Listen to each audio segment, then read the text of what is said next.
এই মন্ত্র কেবলমাত্র এক অসাধারণ মন্ত্র। শুধু সাধারণ মন্ত্র নয়, এটি ধন সমৃদ্ধি ও সৌভাগ্যের দেবতা রাজাধিরাজ কুবেরের কৃপা লাভের এক অলৌকিক উপায়।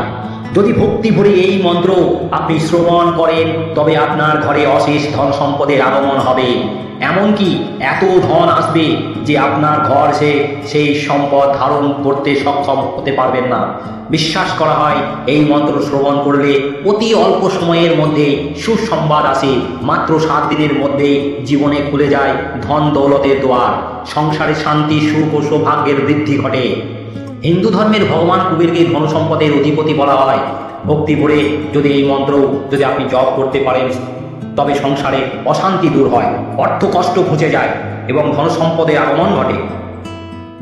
এই মন্ত্রে অলৌকিক শক্তি জীবনে এমন সমৃদ্ধি নিয়ে আসে যে আপনি আগে কল্পনাও করেননি। নিয়মিত শ্রবণ করলে ধন সম্পদের আগমন ঘটে, সংসারে শান্তি দারিদ্র্য দূর হয়।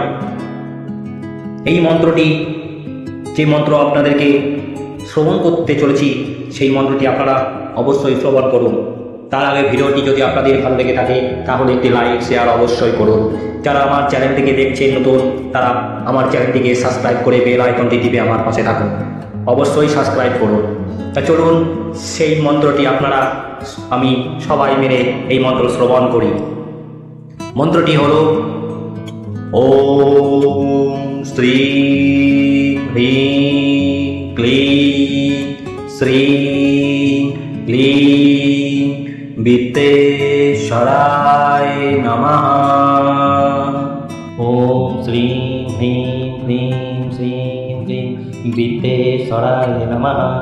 ओम श्रीं ह्रीं क्लीं श्रीं क्लीं वित्तेश्वराय नमः। ओम श्रीं ह्रीं क्लीं श्रीं क्लीं वित्तेश्वराय नमः। ओम श्रीं ह्रीं क्लीं श्रीं क्लीं वित्तेश्वराय नमः। ओम श्रीं ह्रीं क्लीं श्रीं क्लीं वित्तेश्वराय नमः। ओम श्रीं ह्रीं क्लीं श्रीं क्लीं वित्तेश्वराय नमः। ओम श्रीं ह्रीं क्लीं श्रीं क्लीं वित्तेश्वराय नमः।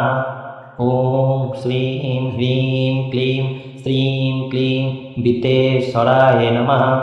ओम श्रीं ह्रीं क्लीं श्रीं क्लीं वित्तेश्वराय नमः। ओम श्रीं ह्रीं क्लीं श्रीं क्लीं वित्तेश्वराय नमः। ओम श्रीं ह्रीं क्लीं श्रीं क्लीं वित्तेश्वराय नमः। ओम श्रीं ह्रीं क्लीं श्रीं क्लीं वित्तेश्वराय नमः।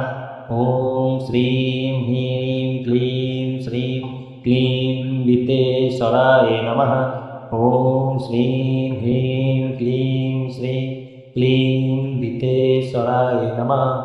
ओम श्रीं ह्रीं क्लीं श्रीं क्लीं वित्तेश्वराय नमः। ओम श्रीं ह्रीं क्लीं श्रीं क्लीं वित्तेश्वराय नमः। ओम श्रीं ह्रीं क्लीं श्रीं क्लीं वित्तेश्वराय नमः। ओम श्रीं ह्रीं क्लीं श्रीं क्लीं वित्तेश्वराय नमः। ओम श्रीं ह्रीं क्लीं श्रीं क्लीं वित्तेश्वराय नमः।